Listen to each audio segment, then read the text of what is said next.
Hey guys what's up, I hope you are doing well. I am Prithvi. So आज हम discuss करेंगे Mountbatten plan 1947 के बारे में। इससे पहले वाले लेक्चर में हमने डिस्कस किया था कैबिनेट मिशन के बारे में। तो चलिए अपना डिस्कशन स्टार्ट करते हैं। ब्रिटेन के प्रधानमंत्री क्लीमेट एटली पर इंटरनली और एक्सटर्नली प्रेशर बनाया जा रहा था कि आप भारत की सिचुएशन को कैसे भी करके कंट्रोल कीजिए, या तो आप भारत को आज़ाद कीजिए। और क्लीमेट एटली जल्द से जल्द इस प्रॉब्लम से, इस समस्या से बाहर निकलना चाहते थे। तो उन्होंने 20 फरवरी 1947 को हाउस ऑफ कॉमन्स में, मैं एक बात आपको क्लियर कर दूं, जिस तरह भारत की पार्लियामेंट के 2 सदन हैं, लोअर सदन लोकसभा और अपर सदन राज्यसभा, तो इसी तरह ब्रिटेन के पार्लियामेंट के भी 2 सदन हैं। जो लोअर सदन है उसे हाउस ऑफ कॉमन्स कहा जाता है, और जो अपर सदन है उसे हाउस ऑफ लॉर्ड्स कहा जाता है। तो क्लीमेट एटली ने ब्रिटेन के लोअर सदन में हाउस ऑफ कॉमन्स में एक घोषणा करती, जिसे हम एटली घोषणा कहते हैं। तो उन्होंने कहा कि हम 30 जून 1948 से पहले इंडिया की जो सत्ता है वहाँ के इंडिया के पॉलिटिशियन जो है उनके हाथों में सौंप देंगे, मतलब उनके हैंडओवर कर देंगे। तो इसी को जो है हम एटली घोषणा कहते हैं। और ये चीज़ जो है, मतलब एटली ने ये घोषणा क्यों कर दी, क्योंकि उन्होंने देखा कि जब हम एक डेट फिक्स कर देंगे कि हम इस दिन को जो है पूरी की पूरी सत्ता भारतीयों के हाथों में सौंप देंगे, तो हो सकता है कि इंडिया के जो पार्टीज़ हैं, जैसे कि कांग्रेस और मुस्लिम लीग, ज़्यादातर तो इन्हीं पर फोकस होता था। तो हो सकता है कि उनके बीच में जो है थोड़ा कॉम्बिनेशन बने और वो कुछ सॉल्यूशन निकाले। तो इसलिए जो है क्लीमेट एटली ने जो है ये घोषणा कर दी थी। और साथ ही साथ इसके एक दिन बाद, मतलब 21 फरवरी 1947 को एटली ने भारत के जो वाइसरा है, या भारत का जो गवर्नर जनरल है, ठीक है, उसको भी चेंज कर दिया। पहले जो गवर्नर जनरल थे वो थे लॉर्ड वेवेल, और अब 21 फरवरी 1947 को भारत के गवर्नर जनरल बनाए गए माउंटबेटन भारत के अंतिम भी थे, और स्वतंत्र भारत के पहले भी गवर्नर जनरल थे या वाइसराय थे। वाइसराय नहीं कहेंगे, गवर्नर जनरल ही कहो, ठीक है। गवर्नर जनरल बनने के बाद माउंटबेटन भारत आते हैं और भारत के लगभग हर लीडर से मिलने की कोशिश करते हैं, ठीक है, उनकी मंशा जानने की कोशिश करते हैं कि भारत को लेकर उनकी इस टाइम जो है थिंकिंग क्या है। तो सभी लीडर्स से मिलने के बाद माउंटबेटन वापस ब्रिटेन चले जाते हैं, और ब्रिटेन में वहाँ पर उनका डिस्कशन होता है कि भारत में इस टाइम सिचुएशन बनी हुई है भारत के विभाजन की, और भारत का विभाजन मुझे लगता है वो कंपलसरी भी हो गया है। तो फिर क्या होता है कि 31 मई को माउंटबेटन वापस भारत लौटते हैं एक प्लान के साथ, और 3 जून 1947 को माउंटबेटन एक प्लान प्रपोज करते हैं, जिसे हम कहते हैं माउंटबेटन योजना। इस प्लान को माउंटबेटन ने प्रेजेंट किया था, तो इसलिए से जो माउंटबेटन योजना भी कहते हैं या माउंटबेटन प्लान भी कहते हैं। इसी को हम 3 जून प्लान भी कहते हैं। तो यहाँ पर क्या था कि जैसे ही माउंटबेटन जो है इंडिया में पहले आए हुए थे, तो उन्होंने क्या किया, यहाँ के सभी लीडर से डिस्कस किया। तो यहाँ पर जवाहरलाल नेहरू ने भी, मतलब मुस्लिम लीग तो पाकिस्तान की मांग कर ही रही थी, तो साथ ही साथ जो कांग्रेस थी, तो कांग्रेस के मेन लीडर जवाहरलाल नेहरू थे उस टाइम, तो उन्होंने उनसे डिस्कस किया। तो जवाहरलाल नेहरू ने कहा था कि इन दिस टाइम इंडिया की जो सबसे बड़ी जो प्रॉब्लम है, ठीक है, उसका सबसे बेस्ट उपाय या सबसे बेस्ट जो सोल्यूशन है वो है भारत का विभाजन, पंजाब और बंगाल का विभाजन। तो फिर 3 अप्रैल 1947 को भारत के कांग्रेस के जो अध्यक्ष हैं JB कृपलानी, उनका भी जो है वाइसरॉय या गवर्नर जनरल को जो एक लेटर आता है, और लेटर में लिखा होता है कि युद्ध से बेटर है कि हम पाकिस्तान की मांग जो है वो मान लें।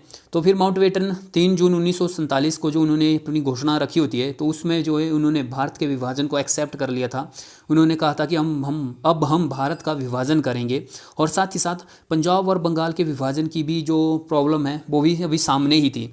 तो उन्होंने क्या किया कि सबसे पहले मैं जो है पंजाब और बंगाल के लीडर से मिलूंगा, मतलब मुस्लिम और हिंदुओं के लीडरों से मिलूंगा। अगर कोई भी पक्ष जो है वो इनके विभाजन की बात करता है, तो हम इनका पंजाब और बंगाल का जो है वो विभाजन कर देंगे। और दोनों पक्षों से मिलने के बाद जो है वो विभाजन की बात फाइनल हो जाती है, और माउंटबेटन जो है विभाजन के लिए एक कमीशन बनाते हैं, जिसे हम कहते हैं बाउंड्री कमीशन। बाउंड्री कमीशन के जो हेड होते हैं वो होते हैं सर साइरिल रेडक्लिफ जो है बंगाल और पंजाब का विभाजन कर देते हैं। पंजाब 2 भागों में डिवाइड होता है, ईस्टर्न पंजाब और वेस्टर्न पंजाब। ईस्टर्न पंजाब जो है वो भारत में शामिल होता है, और वेस्टर्न पंजाब जो है वो पाकिस्तान में चला जाता है। पंजाब उस टाइम बहुत बड़ी जो है वो रियासत हुआ करती थी। आप देख सकते हो कि इतना बड़ा पंजाब है, मतलब आज का हिमाचल प्रदेश भी पंजाब में शामिल था, और आज का हरियाणा भी पंजाब का ही पार्ट था।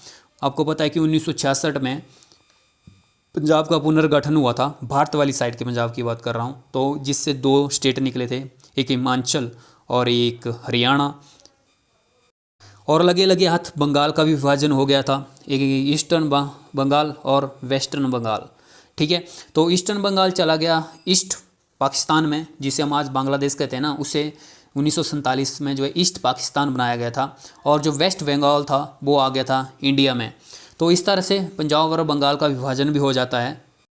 अब जो है वो दो एरिया बचे हुए थे जिस पर जो डिसीजन लेना था। एक थे नॉर्थ वेस्ट फ्रंटियर प्रोविंस और दूसरे थे बंगाल में। आपको यहाँ पर एक छोटा सा हम जिला भी कह सकते हैं जिसका नाम सिलहट था। सिलहट और नॉर्थ वेस्ट फ्रंटियर जो प्रोविंस थी, ठीक है, इनको जो है भारत या पाकिस्तान में शामिल करना था। तो इसके लिए एक मेथड था रेफरेंडम। रेफरेंडम मीन्स मतलब वहाँ की पब्लिक में वोटिंग करवाई जाएगी और जिस साइड को सबसे ज़्यादा वोटिंग होगी वही जो वो फाइनल डिसीजन होगा। मतलब अगर इन दोनों क्षेत्रों के पब्लिक जो है वो पाकिस्तान में जाना चाहती है, वोट पाकिस्तान के फेवर में ज़्यादा आते हैं, तो इनको पाकिस्तान में शामिल कर लिया जाएगा। अगर भारत के पक्ष में ज़्यादा वोट आते हैं तो इनको भारत में शामिल कर लिया जाएगा। और जो रेफरेंडम होता है वो पाकिस्तान के फेवर में हो जाता है। और सिलहट और नॉर्थ वेस्ट फ्रंटियर जो है वो पाकिस्तान में चले जाते हैं। But north west frontier province की एक छोटी सी स्टोरी है। जो नॉर्थ वेस्ट फ्रंटियर प्रोविंस हैं, ठीक है, यहाँ के लीडर हुआ करते थे अब्दुल गफर खान। एग्ज़ाम में बहुत ही प्यारा सा क्विज सा क्वेश्चन पूछा जाता है कि फ्रंटियर गांधी हम किसे कहते हैं, या फ्रंटियर गांधी के नाम से किनको जाना जाता है, तो अब्दुल गफर खान। क्योंकि अब्दुल गफर खान जो है वो नॉर्थ वेस्ट फ्रंटियर प्रोविंस के लीडर थे, बहुत बड़े लीडर थे। तो फ्रंटियर प्रोविंस के जो लीडर थे तो फ्रंटियर गांधी भी इनको ही कहा जाता था। और पता है ये जो है रेफरेंडम के पक्ष में नहीं थे, तो इन्होंने जो इसमें भाग नहीं लिया था। और इनके पीछे पीछे नॉर्थ वेस्ट फ्रंटियर प्रोविंस की 80 से 85 पॉपुलेशन ने जो है इसमें भाग नहीं लिया था। जो रेफरेंडम हुआ था उसमें वोटिंग हार्डली 15% लोगों ने ही की थी, जिसकी वजह से जो है वो नॉर्थ वेस्ट फ्रंटियर प्रोविंस जो है वो पाकिस्तान में चला जाता है। बाकी सिलहट भी जो है वो पाकिस्तान में शामिल हो जाता है। अब बात थी प्रिंसली स्टेट की, जो रियासतें थी भारत की उनकी। तो भारत की जो प्रिंसली स्टेट थी उनकी संख्या थी 563। 563 प्रिंसली स्टेट के सामने प्रपोजल रखा गया कि आपके पास जो है 2-3 रास्ते हैं, ठीक है। पहला था कि आप या तो भारत में शामिल हो जाइए या पाकिस्तान में शामिल हो जाइए, ठीक है, दोनों में से एक में चले जाइए, या आप जो है वो ब्रिटेन के अधीन रहिए, ठीक है। आप ब्रिटेन जो है ब्रिटेन के अंडर में रहना पसंद करते हैं तो आप ब्रिटेन के अंडर में रहिए। या तीसरा था कि आप जो है वो किसी के भी अंडर में मत जाइए, आप फ्री मतलब स्वतंत्र रहिए, मतलब ना आपको पाकिस्तान में जाना है ना आपको इंडिया के अंडर में या इंडिया में जाना है, ठीक है, आपको स्वतंत्र रहना है। तो फिर क्या होता है कि 15 अगस्त 1947 से पहले जो है लगभग 560 रियासतें जो थी वो भारत में शामिल हो चुकी थी। 3-4 रियासतें ऐसी थी जिनको भारत में मिलाने के लिए सरदार वल्लभ भाई पटेल जी को बड़ी मशक्क़त करनी पड़ी थी। उनमें भोपाल, जूनागढ़, ये आपको गुजरात में जो नीचे दिख रहा है ना, ये जूनागढ़ है, ब्लैक वाला जो रीजन है वो जूनागढ़ था। और हैदराबाद उस टाइम में बहुत रिच जो है वो रियासत थी, प्रिंसली स्टेट थी। और हैदराबाद के बाद जम्मू कश्मीर था, ठीक है। तो ये 3-4 थी, भोपाल, जम्मू कश्मीर, जूनागढ़ और हैदराबाद। इनको भारत में मिलाने के लिए बहुत ही स्ट्रगल करना पड़ा था इंडिया को। आज जो आपका मैप है ना, ये जो है वो सरदार वल्लभ भाई पटेल जी के स्ट्रगल की, उनकी मेहनत का जो है नतीजा है। वरना अगर सरदार वल्लभ भाई पटेल ना होते तो शायद ये मैप इस तरह का ना होता। तो इन सभी रियासतों को हम एक एक करके पढ़ेंगे नेक्स्ट लेक्चर में, ठीक है, कि कैसे जो है जम्मू कश्मीर भारत में मिला, कैसे जूनागढ़ भारत में मिला, कैसे हैदराबाद को भारत में मिलाया गया और कैसे भोपाल को भारत में मिलाया गया। एक एक रियासत पर एक एक लेक्चर होगा हमारा। फाइनली वो दिन आ जाता है जिसका जो है भारतीयों को बहुत लंबे अरसे से इंतज़ार था, स्वतंत्रता का। 15 अगस्त 1947 को भारत आज़ाद हो जाता है। भारत 2 भागों में डिवाइड हो गया होता है, पाकिस्तान और भारत। और यहीं पर जब जो जवाहरलाल नेहरू है वो स्वतंत्रता की स्पीच देते हैं तो पूरा भारत जो है वो जश्न मना रहा होता है। बट मैं मानता हूँ कि 15 अगस्त जो है जहाँ एक और जश्न मनाने का दिन था, तो किसी के लिए जो है ये दिन मातम का भी था।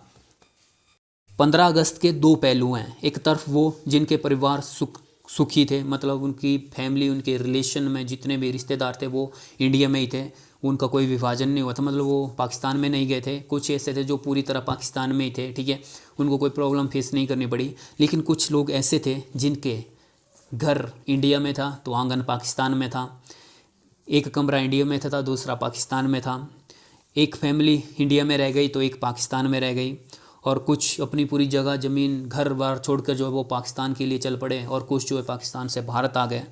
तो ये दौर, शायद मैं यही कहूँगा कि इन लोगों ने स्वतंत्रता दिवस को जो है कभी सोचा ही नहीं था कि जब वो आज़ाद होंगे तो उनको ये दिन भी फेस करना पड़ सकता है। तो बहुत ही मतलब अपनी स्वतंत्रता के दो पहलू हैं, ठीक है। आज तो चलो कुछ खैर बहुत लंबा टाइम हो गया, 75 साल हो गया हमें आज़ाद हुए, बट उस टाइम में, उस दौर में जब हम जैसे आज़ाद हुए उसके 2-3 साल तक जो है जो लोग थे, कुछ क्या मतलब मैं कहूँगा एक बहुत बड़ा तबका, एक बहुत बड़ी आबादी हमारी जो है वो बहुत ही खतरनाक दौर से गुजर रही थी। वो इस स्वतंत्रता से खुश नहीं थे। खुश होते तब जब जो है बिल्कुल अच्छे से, मतलब स्वतंत्रता का एक ऐसा होता है कि भारत विभाजित नहीं होता, या तो वो पूरी तरह ही भारत में होते या पूरी तरह ही पाकिस्तान में होते हैं। तो खैर छोड़िए, ये तो इतिहास है जो कहता है, जो लिखा होता है वो ही हम पढ़ते हैं, ठीक है। वरना हमारे इतिहास में जो ये दौर था ना, ये बहुत ही खतरनाक था। अगर हम अपनी स्वतंत्रता को थोड़ा साइड में रख कर इनके दुखों पर जो है थोड़ा इतिहास लिखते तो शायद हम कहते कि हम भारत जो है आज़ाद ना भी होता ना तो कोई टेंशन नहीं थी, पर भारत का जो है वो विभाजन नहीं होना चाहिए था। बट चलिए जो भी है वो इतिहास में है, ठीक है। अब हमारा इंडिया जो धीरे धीरे ग्रो कर रहा है तो बहुत अच्छा है। सो इस लेक्चर में बस इतना ही गाइज, मिलते हैं नेक्स्ट लेक्चर में, तब तक के लिए बाय बाय।